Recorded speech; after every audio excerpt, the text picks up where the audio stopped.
Na manhã desta sexta-feira, o ex-governador do Rio de Janeiro, Antony Garotinho, do União Brasil, foi internado com quadro de pneumonia em Campo dos Goytacazes, no norte fluminense.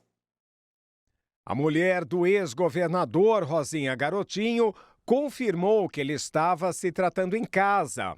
Mas o quadro piorou e Garotinho precisou ser internado em hospital em Campos dos Goytacazes, no Rio de Janeiro. De acordo com ela, Garotinho encontra-se no quarto, lúcido e com quadro de saúde estável. Em entrevista ao portal G1, ela também disse que o ex-governador está bem e que ele teve pneumonia em casa. Mas o tratamento que estava sendo realizado não deu muitos resultados. Então, eles decidiram ir ao hospital para ter acompanhamento dos médicos por causa da evolução da doença. Agora, a Garotinha está tomando medicamento venoso e deverá ficar no hospital até domingo, quando ele fará outra tomografia.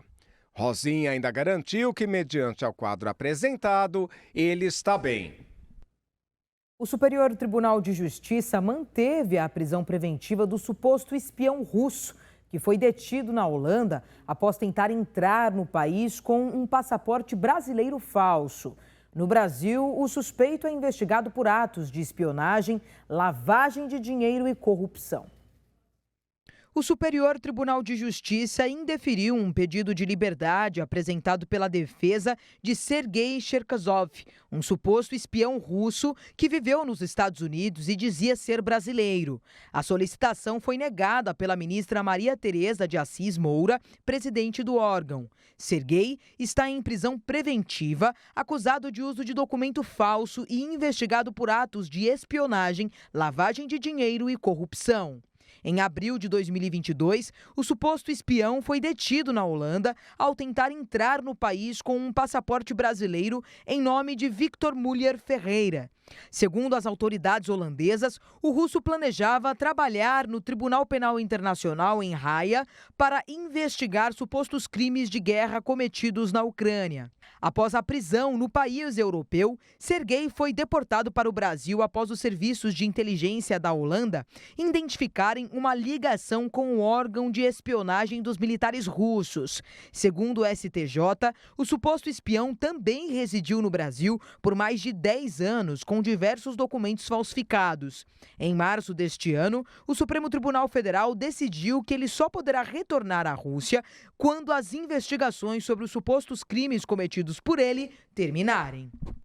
Fala agora das eleições municipais do ano que vem. O presidente Lula reafirmou o apoio a Guilherme Boulos, do PSOL, na disputa pela Prefeitura de São Paulo. O presidente Lula reafirmou nesta quinta-feira ao deputado federal Guilherme Boulos, do PSOL, que o apoiará na disputa pela Prefeitura de São Paulo em 2024. O compromisso foi reforçado em conversa com o parlamentar pouco antes da cerimônia de sanção do Programa de Aquisição de Alimentos, no Palácio do Planalto. Segundo aliados, Lula pediu que organizassem a cerimônia justamente para fortalecer e demonstrar respaldo ao aliado. O gesto ocorre no momento em que um grupo de petistas questiona a viabilidade da candidatura do deputado. Boulos foi o relator do projeto na Câmara, estabelecendo que pelo menos 30% de todo o recurso reservado para a compra de alimentos por órgãos, empresas públicas e entidades da administração pública deverão ser destinados à aquisição de produtos de agricultores familiares. O acerto pela candidatura do parlamentar à Prefeitura da capital paulista em 2024 foi construído no ano passado. Boulos abriu mão da disputa ao Palácio dos Bandeirantes em favor da candidatura do hoje ministro da Fazenda, Fernando Haddad, em troca do apoio de Lula e sua sigla no próximo ano. Já o PL de Jair Bolsonaro, por exemplo, tem ensaiado o apoio à candidatura à reeleição de Nunes por temor do avanço de Boulos. Nunes herdou o executivo paulistano do tucano Bruno Covas, de quem era vice até 2021, quando o então mandatário morreu vítima de um câncer. E olha só, duas notícias na economia aparentemente contraditórias.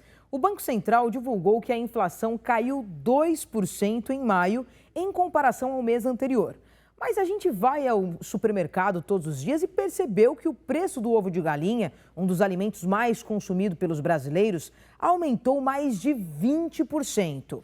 Quem vai explicar essa confusão nos números é o nosso comentarista de economia, Marcelo Guedes. Inflação do ovo de 2023, segundo o IBGE, ele demonstra uma alta de 23% no bolso do brasileiro. Esse alimento queridinho do brasileiro, todo mundo sentiu. E a gente vai explicar que a causa do que elevou, do que motivou tudo isso. Devido à gripe aviária, em alguns países, a exportação de ovos, frango brasileiro aumentou. E fez com que houvesse um desequilíbrio entre o mercado interno, mercado doméstico, com as exportações diminuindo a oferta aqui dentro. Por isso, da elevação. Ao mesmo tempo, senhores, a gente vai observando aqui algumas notícias que chamam a atenção do seu antagonismo entre si. Ou seja, pontos de vista diferentes com o que está projetado com a realidade, a gente vai falar aqui com vocês. Primeira delas, Banco Central Brasileiro eleva a alta do PIB desse ano, junto com dados do Ministério da Fazenda também, em torno de 2,35%. Isso é muito positivo. Ao mesmo tempo, esses dois órgãos importantes também demonstram redução do ritmo da inflação, ou seja, 4,95%, ou seja, controle na alta dos preços. Perfeito? E em outro ponto, a gente avalia aqui dados reais que saíram agora, recentes. Primeiramente, IBCBR, é o índice da prévia do PIB brasileiro. No mês de maio, esse índice que engloba a avaliação dos três setores da economia, indústria, serviços e agropecuária, apresentou uma redução de 2% em relação ao mês anterior. Ao mesmo tempo que a gente observa notícias positivas, a Volkswagen, Chevrolet, Renault mostraram férias coletivas, ou seja, em decorrência da estagnação de vendas, nem aquele programa do governo federal que estimulou a venda de carros 0 km foi suficiente para diminuir seus estoques. Aí a gente pergunta aqui, você percebe no seu bolso, a reta final do mês de julho, 58% do ano de 2023 concluído, essas melhoras todas? Só para a gente lembrar aí, tem supermercado onde um ovo de galinha está custando R$ 1,50. Está difícil mesmo. Mudando de assunto, com a participação da seleção brasileira feminina na Copa do Mundo 2023, os bancos terão horário especial de atendimento presencial ao público nas agências. Segundo a Federação Brasileira de Bancos, a flexibilização seguirá a política já adotada na Copa do Mundo masculina. Segundo a Federação Brasileira de Bancos, a FEBRABAN, a abertura será 1 hora mais tarde nos dias de jogos, às 8 horas pelo horário de Brasília. A flexibilização segue política já adotada durante jogos da Copa do Mundo masculina. Nos estados com horário igual ao de Brasília, o atendimento ao público será das 11 às 17 horas. Nos estados com diferença de 1 hora em relação ao horário de Brasília, o atendimento ao público será das 10 às 16 horas. Em estados com diferença de 2 horas em relação a Brasília, das 9 às 15 horas. E nas agências em Fernando de Noronha será de meio-dia às 18 horas. Cada banco adotará política própria para os colaboradores que não trabalham em agências. Quando os jogos forem realizados mais cedo, sem impacto, portanto, no horário normal de funcionamento, não haverá necessidade de alteração do expediente. A decisão está de acordo com uma resolução do Conselho Monetário Nacional, que autoriza as instituições financeiras a estabelecer o horário de atendimento ao público em suas dependências.